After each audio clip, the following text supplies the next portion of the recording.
Aujourd'hui, dans votre capsule VIP avec Pasteur Guy, 5 principes bibliques si tu désires vivre heureux.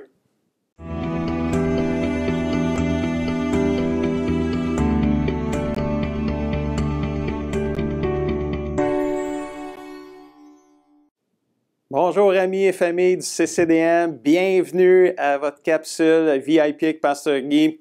Et mon but dans ces capsules-là, c'est d'être capable de te nourrir afin que tu puisses nourrir ton âme, afin que tu puisses grandir et devenir ce que le Seigneur veut que tu sois, c'est-à-dire semblable à Jésus-Christ. Amen. Es-tu prêt à nourrir ton âme aujourd'hui? Je crois que oui. Et le titre de la capsule de VIP aujourd'hui, c'est 5 principes bibliques si tu désires vivre heureux. Aimes-tu la vie? Désires-tu vivre heureux? Voilà 2 questions existentielles et tellement importantes. Qui va répondre non à ces questions-là, là? Qui va dire à la question « Aimes-tu la vie? » Non. Qui va dire non à vouloir vivre heureux? Je pense qu'on désire tous aimer la vie et vivre heureux. Mais la grande question, alors qu'on vit plein d'épreuves partout autour de nous, la pandémie de la COVID-19 qui continue, est-ce possible d'aimer la vie et vivre heureux sur cette terre? Et c'est ça qu'on va regarder aujourd'hui. Et la réponse se trouve dans le psaume 34, versets 13 à 15, et ça dit ceci: « Si quelqu'un aime la vie, et s'il désire vivre heureux, si c'est votre désir, là, écoutez bien ce qui suit, il doit se garder de médire, se garder de mentir, s'écarter du mal, pratiquer le bien et rechercher la paix avec persévérance. » Est-ce possible d'aimer la vie et vivre heureux sur cette terre? Mais la réponse biblique, c'est oui. On vient de le découvrir ici, mais on a 5 principes bibliques à mettre en pratique pour pouvoir y arriver. Et c'est ça qu'on va regarder aujourd'hui. Premier principe pour vivre heureux sur cette terre, c'est garde-toi de médire. Oh! Qu'est-ce que ça veut dire médire? Bien, c'est faire de la médisance, si on peut le dire comme ça. C'est parler dans le dos d'une personne sans qu'elle soit là. Et j'aimerais qu'on puisse faire une différence entre la médisance et la calomnie, parce qu'il y a une différence entre les deux. Faire de la médisance ou médire, c'est dire des propos pas gentils sur quelqu'un dans le but de lui nuire, mais c'est des propos qui sont vrais. C'est des choses vraies sur la personne, mais tu vas dire des paroles méchantes. On en voit beaucoup aujourd'hui de la médisance, surtout avec les gouvernements quand ils prennent des décisions. Puis là, les gens, ils disent des mots pas gentils par rapport à ceux qui ont pris des décisions. Puis ces gens-là ne sont pas là quand on en parle. Là. Fait qu'il y a un peu de médisance qui se dit, des propos pas gentils envers quelqu'un, mais c'est des propos qui sont vrais. Tandis que faire de la calomnie, c'est dire des propos pas gentils de quelqu'un, mais qui sont faux.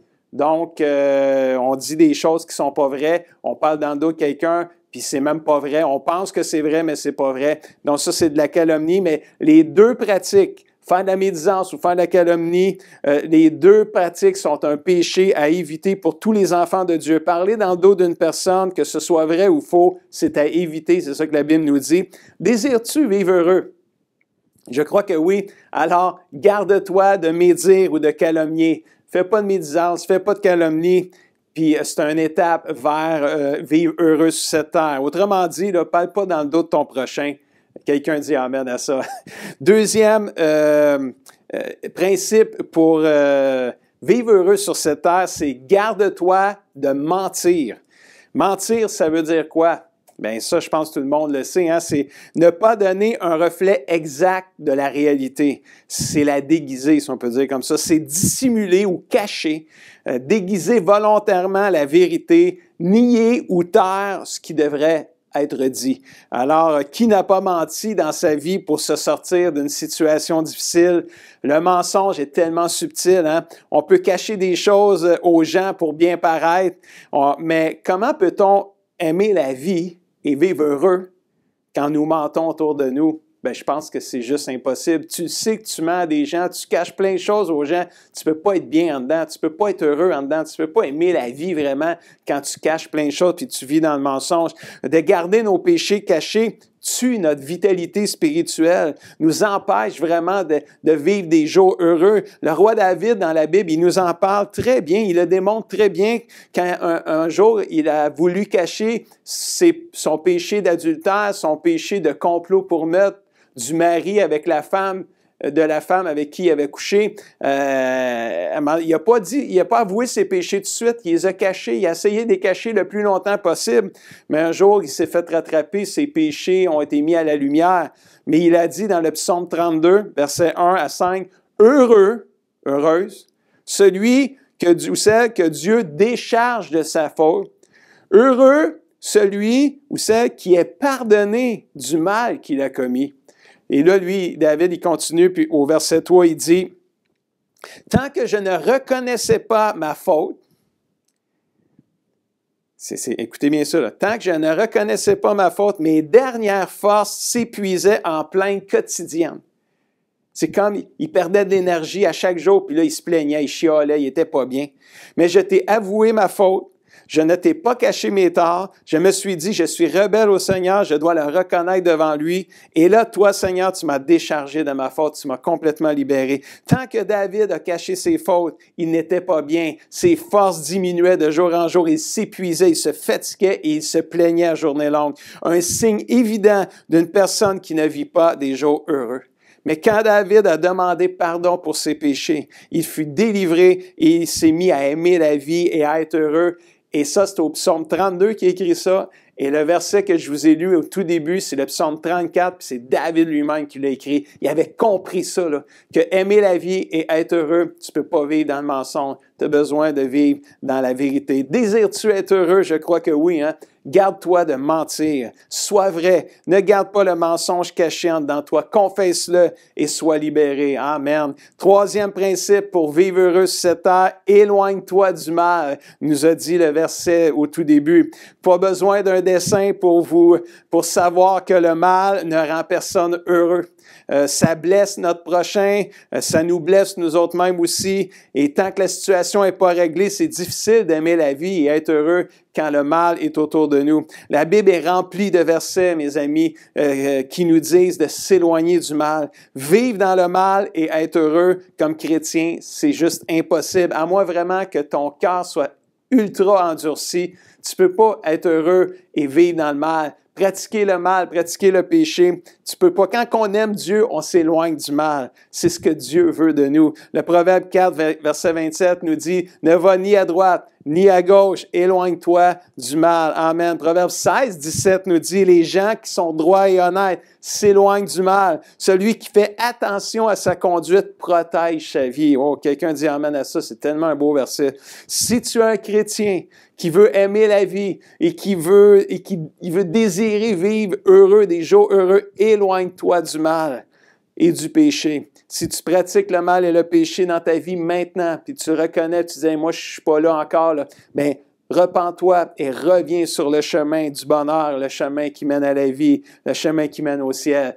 Quatrième principe pour vivre heureux, pratique le bien. Wow! La meilleure façon de s'éloigner du mal, c'est de faire le bien. Quelqu'un dit amen à ça. Veux-tu faire le bien? La réponse est facile, hein? Vous allez dire oui, mais c'est un défi de le vivre. Hein? La réponse est facile à dire, mais c'est un défi à vivre. Pratiquer le bien, c'est une chose, mais le vivre vraiment là, en pratique, c'est tout un défi. Faire le bien procure une joie et un bien-être pour la personne qui la pratique. On est-tu bien quand on fait du bien à quelqu'un?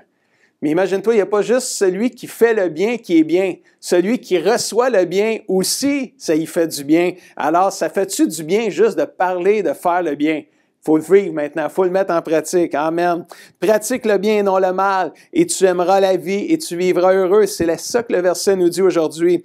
J'en suis pleinement convaincu qu'on va le vivre. Si on pratique le bien, on s'éloigne du mal, on va être heureux. Faire le bien, ça s'apprend, mon ami. Ésaïe 1,17 nous dit, apprenez à faire le bien. Amen. Recherche la justice, protège l'opprimé, fais droit à l'orphelin, défends la veuve, mais apprends à faire le bien. Wow, ça s'apprend. Faire le bien, c'est la meilleure arme pour combattre et vaincre le mal. Romains 12, 22, 21 nous dit, « Ne te laisse pas vaincre par le mal, mais sois au contraire vainqueur du mal par le bien. » Merci Seigneur. Mon ami, ne te laisse pas vaincre par le mal. Ne laisse rien venir t'empêcher d'aimer la vie et de vivre heureux sur cette terre. Quelqu'un écrit Amen dans le chatroom.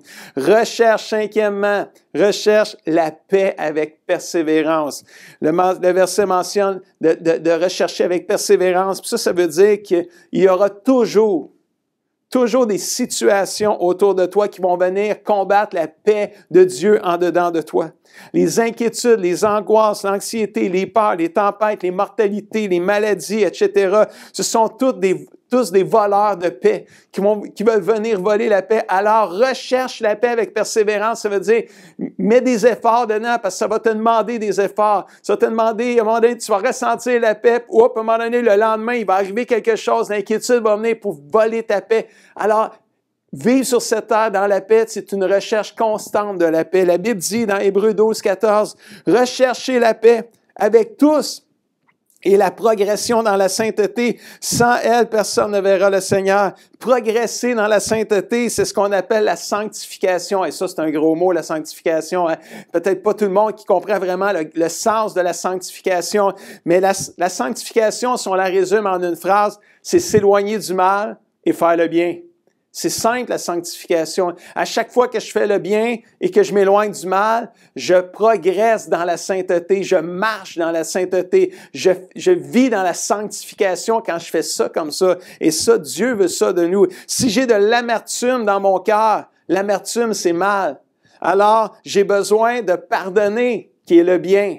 Alors, si je pardonne, ça veut dire que je pratique le bien et je m'éloigne de l'amertume qui est le mal. Vous comprenez, là, faire le bien, s'éloigner du mal, ça marche ensemble, c'est puissant, c'est grand, c'est merveilleux. Alors, quand je pardonne, je fais le bien, j'éloigne l'amertume qui est le mal en moi, je m'éloigne de l'amertume parce que là, je choisis de pardonner. Alors, je me libère et je progresse dans la sainteté et j'ai un sentiment de paix d'avoir fait la volonté de Dieu et là, je grandis dans le Seigneur. Et ça, c'est vraiment merveilleux. Romains 12, 17 et 18, mon dernier verset aujourd'hui, c'est « Ne rendez à personne le mal pour le mal. Efforcez-vous de faire le bien devant tous les hommes, devant toutes les personnes. S'il est possible et dans la mesure cela dépend de vous, vivez en paix avec toutes les personnes sur cette terre. » Amen. En conclusion, j'aimerais juste vous répéter les 5 principes bibliques pour vivre heureux ici-bas sur cette terre. Si tu désires vivre heureux, numéro 1, garde-toi de médire.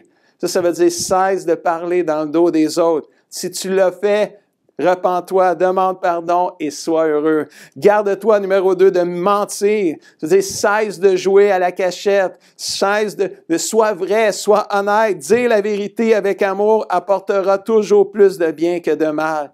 Éloigne-toi du mal, numéro 3. Tu ne seras jamais gagnant en pratiquant le mal, mon ami. Détourne-toi du mal. Fais le bien, n'accepte plus de vie dans le mal et sois heureux avec Dieu.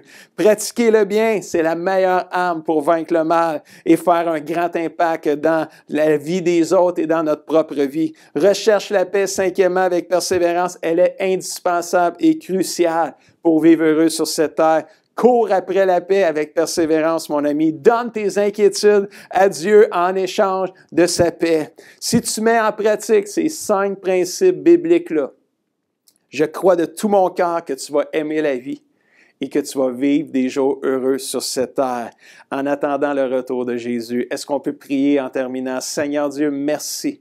Merci pour ces vérités bibliques extraordinaires qu'on retrouve dans ta parole. Tu nous montres comment aimer la vie et comment vivre heureux sur cette terre. Tu nous le montres, tu nous l'enseignes. Maintenant, Seigneur, je te prie que tu viennes nous aider, moi et ceux qui m'écoutent aujourd'hui. Je prie que tu viennes nous aider l'un et l'autre afin qu'on puisse mettre en pratique ces principes bibliques-là et aimer la vie et vivre heureux comme des enfants de Dieu sur cette terre. Au nom de Jésus, on le prie. Tout le monde écrit Amen et Amen. Je vous laisse avec les défis de la semaine, mes amis. C'est détermine de pratiquer les 5 principes bibliques pour vivre heureux. Lis, médite et pratique les versets de la capsule d'aujourd'hui. Ça veut dire, c'est réécoute la capsule, prends des notes des versets et médite-les et pratique-les.